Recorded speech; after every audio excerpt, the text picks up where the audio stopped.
I really need people to stop acting like pivoting your life is this cute, peaceful little journey. Because why am I editing brand content at 11 p.m. after teaching physics all day?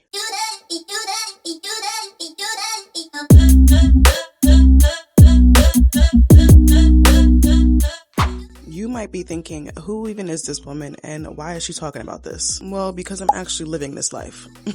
If you're new here, hi, I'm Asia, and I spent the last 6 years of my life building my social media platforms in the fashion and beauty space. But outside of social media, I'm actually a full-time high school science teacher. I teach Earth and Space Science for freshmen, and then I teach first year IB Physics with juniors. So sis, trust me when I say that I know all too well what it means to be knee-deep in one career while actively trying to pivot into another. Because I literally live that life every single day. Social media has made pivoting look very dramatic. Like people wake up one day and just randomly quit their job, move to a new city, start drinking matcha at 10 a.m. By the way, is it good? I've never actually had it. And suddenly they've reinvented themselves. And I'm not saying that that can happen. I just don't think that that's the way it looks for most people. Because for me, pivoting has looked a lot less glamorous. It's looked like waking up earlier just so I can film a few videos before work, editing during my commutes to and from work, posting my content during lunch break and making sure that I'm responding to all of the comments that come in, going to brand events after teaching a full day, and praying that the makeup that I did at 6 a.m. still looks good at 6 p.m. And what I will say is that I spent the last 6 years trying to manage both worlds. And I'm absolutely not going to sit here and say that I have it all figured out because I absolutely do not. But I do feel that I'm at a place where I feel like I'm managing both lives in a way that feels way more sustainable. And honestly, in a way that's starting to bring me a little bit of success too,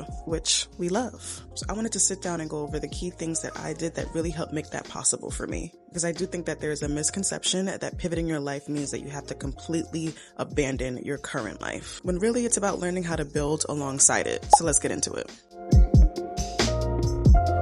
First things first, pivoting is going to require you to shift your mindset. I think one of the biggest mistakes that people make when they want to pivot is believing that they have to abandon a version of themselves in order to become another. And I really need you to understand that you don't have to completely destroy a version of yourself or who you are in your current life just for you to go ahead and start building the next version of yourself. For a really long time, I thought, well, if I want to be a creator, then I have to stop being a teacher. And now I'm realizing, no. If anything, the reason why I even have a perspective, discipline, and work ethic is because of the life that I have right now. I think a lot of us feel stuck because you're waiting for some certainty before you begin. The perfect timing, more confidence, more money, more support, some magical sign from the universe. When in actuality, your pivot actually happens in the middle of your current life. Quietly, slowly, in real time. Another mindset shift that I want you to take, stop viewing your current life as your temporary suffering. And I know that's hard, okay? I don't know your situation. I don't know what you're going through in your life. Even myself had to break out of the mindset that, oh, when I start teaching,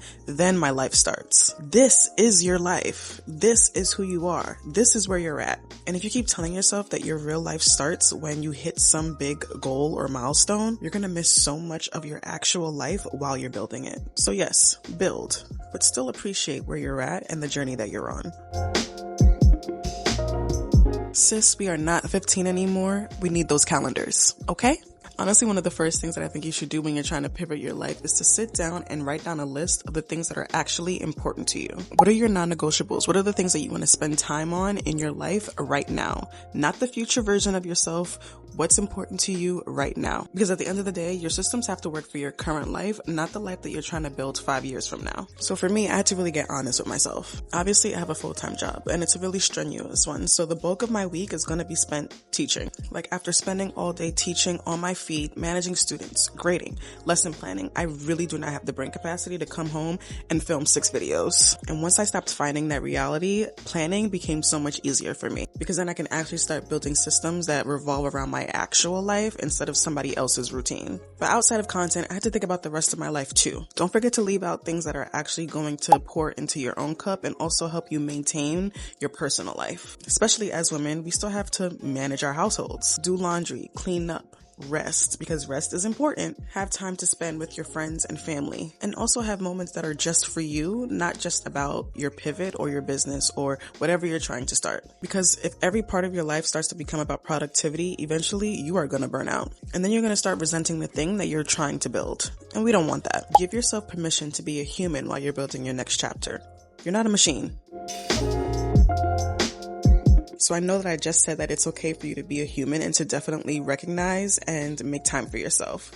And I also want to be very, very honest with you. For a period of time, pivoting is going to require more of your time. Quite frankly, sis, there's no way around that. If your goal is growth, elevation, building a new skill set, building a business, if you're like me, building a platform, you're probably going to have to sacrifice some extra hours for a season. And it's very easy to slip into the mindset like, oh, I need to work 24/7 with no rest. And that is not what I'm saying at all. But what I am saying, if you're trying to build something outside of your current life, those hours have to come from somewhere. So sometimes that does mean early mornings. It does mean late nights. For me, it does mean dedicating most of my weekends to filming. It does mean that I'm spending a lot of my free time during the week editing. And so it does mean that I have to be extremely intentional when I'm planning out my time. I think the most important thing is making sure that those sacrifices are intentional and temporary. Emphasis on temporary, because there's a very, very big difference between I'm making room for my future and I'm actively burning myself out. And trust me, I definitely had to learn the difference the hard way.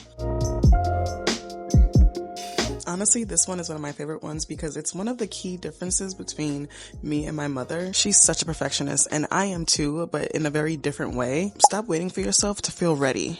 I think the internet makes pivoting look way more linear than it actually is. And I need you to understand and recognize that people usually only show the after. They don't show the confusion, the self-doubt, that awkward transition stage, their plans flopping, the exhaustion, and the fear of being seen trying. In reality, pivoting is just a series of small decisions. Posting the video anyway, going to the event anyway, wearing the outfit anyway, putting yourself out there before you feel fully ready to do so. You'll never know what sticks until you try something. That is what pivoting actually is. It's not magically becoming a different person overnight. It's not magically waking up and then seeing you have a whole bunch of money in your bank account. You have to do little things and try a whole bunch of things before something sticks. Slowly but surely building a life that feels more aligned to who you already are. If you're in a season where you know you want more for yourself, but you don't really know what the next steps look like for you yet, this is your reminder that you don't need to have everything figured out yet in order to begin. You can build the next version of yourself while still living your current one. And isn't that what makes the journey beautiful in the first place? Because sister, the pivot isn't happening after your life. It's happening during it. In real time.